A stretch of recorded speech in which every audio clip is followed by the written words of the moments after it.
Minash-shaytanir-rajim. Bismillahir-rahmanir-rahim. Assalamu alaikum wa rahmetullahi wa barakatuhu. Falënderimi I takon Allahut, I cili na ka krijuar me dashuri, na mbulon me mëshirë çdo ditë dhe na udhëzon në rrugën e drejtë. Paqja dhe bekimi qofshin mbi Muhammedin alayhis salam, I cili e solli lajmin më të bukur për robërit e Allahut, se dera e mëshirës nuk mbyllet derisa shpirti të arrijë në fyt. Tema që kemi zgjedhur sot është mëshira e Allahut është më e madhe se çdo mëkat. Një mesazh shprese për çdo njeri që kërkon afërsinë me Allahun xhaleshanuhu. Sa shpesh ndjejmë dhimbje, frikë apo lodhje, na duket se bota rreth nesh është e errët, por mëshira e Allahut është më e madhe se çdo gjë. Allahu shet çdo lot, dëgjon çdo zemër dhe shpresat I kthen në dritë. Kur shikojmë jetën dhe sfidat e saj, pas çdo vështirësie, kuptojmë se çdo vështirësi na sjell diçka dhe mësojmë diçka të rëndësishme. Kurani na kujton se Allahu është mëshirëplot ndaj krijesave të Tij, dhe kjo mëshirë nuk ka kufi. Kur zemrat tona lodhen, lutjet tona gjejnë rrugën tek Allahu, dhe Allahu I kthen dhimbjet tona në shpresë. Në jetën e njeriut ka momente dobësie, gabime dhe rrëzime. Nganjëherë mëkati e rëndon zemrën aq shumë sa njeriu mendon se më nuk ka shpresë. Por Islami nuk është fe dëshpërimi, është fe shprese dhe mëshire. Shumë njerëz jetojnë me një barë të rënë në zemër, duke menduar se kam bërë shumë gabime, Allahu nuk më fal. Por Allahu në Kuranin famëlar thot: Bismillahir-rahmanir-rahim. Qul ya ibadilladhina asrafu ala anfusihim la taqnatu min rahmatillah. Inna Allaha yaghfiru dhunuba jami'a. Innahu huwal ghafurur rahim. Thuaj, o robërit e mi, të cilët e keni ngarkuar veten tuaj me shumë gabime, mos e humni shpresën ndaj Allahut. Se vërtet Allahu fal të gjitha mëkatet. Ai është që shumë fal dhe është mëshirues.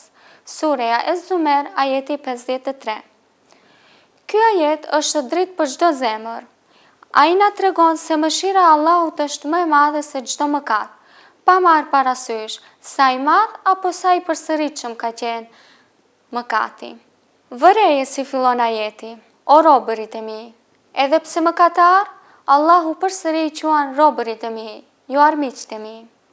Shumë shpesh na vijnë mendime të cilat janë kurth nga iblisi, duke na thënë se Allahu nuk na fal, se kemi shumë gabime, janë të shumta e të mëdha. Duke na thënë se edhe përpjekjet tona janë të kota, Allahu nuk na I pranon. Por Allahu është mëshirëplot, falës dhe I butë. Allahu gëzohet me pendimin e robit të Tij. Sa do I madh të jetë mëkati, mëshira e Allahut është edhe më e madhe.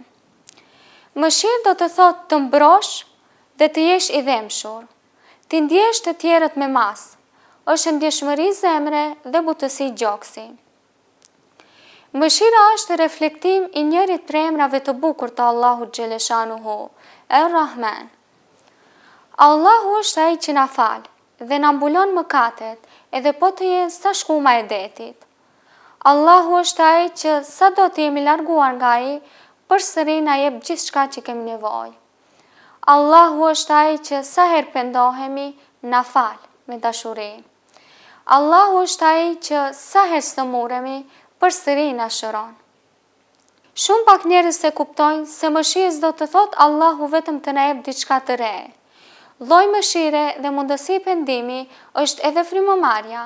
Zgjimi çdo mëngjes është mëshirë nga Allahu xhaleshanuhu. Gjithçka që kemi është mëshirë. Sa mëkat dhe bën njerëzit, në të drejtë Allahu duhet të na dënonte nga mëkati I parë. Por jo, Allahu na shtyu ndëshkimin dhe na hapi derën e pendimit, ku Allahu në Kuranin famëlar thot: Bismillahir-rahmanir-rahim. Sikur Allahu t'i dënonte njerëzit për shkak të mizorisë së tyre, nuk do të linte mbi tokë asnjë gjallës, por ai I la ata deri në afatin e caktuar, e kur të vijë afati i caktuar, nuk do mund as ta vonojnë e as ta ngutin. Surja An-Nahl, ajeti 61. Gjithashtu edhe i dërguari Allahut sallallahu alaihi wasallam na ka porositur. Allahu mëshirën e tij e ka ndarë në 100 pjesë. 99 pjesë i ka ruajtur për ditën e gjykimit, ndërsa 1 pjesë e ka zbritur në tokë. Mendo pak, qitë dashuria dhe mshuria dhe falja në këtë botë ja vetëm 1%. Si mund të jetë atëherë mëshira e Allahut në ditën e gjykimit? Gabimet janë njerëzore, por mëshira e Allahut është hyjnore. Prandaj, Islami nuk na mëson të dëshpërohemi, na mëson të kthehemi tek Allahu me shpresë dhe pendim të sinqert. Shumë njerëz thonë, jam i ri, kam kohë, do të pendohem më vonë. Por e vërteta është se askush nuk e di a do të arrijë nesër. Sa të rinj kanë pasur plane për nesër. Sa ëndra janë ndaluar, papritur. Sa njerëz kanë thënë se do të kthehen në shtëpi, por nuk janë kthyer më kurrë. Pendimi nuk lidhet me moshën, por me vetëdijen. Vetëdija vjen sot, jo kur të plakesh. Ndërsa po mbyllim edhe këtë ligjërat, le të mbajmë fort në zemrat tona këtë të vërtetë. Mëshira e Allahut është më e madhe se çdo mëkat. Allahu është gjithmonë pranë njeriut që kthehet tek ai me pendim të sinqert, edhe kur ndihet i dobët apo edhe i humbur. Le të kujtojmë se çdo zemër e hapur, çdo lutje e pastër, çdo pendim i sinqert, Allahu e sheh dhe e pranon me dashuri. Le të lutemi së bashku.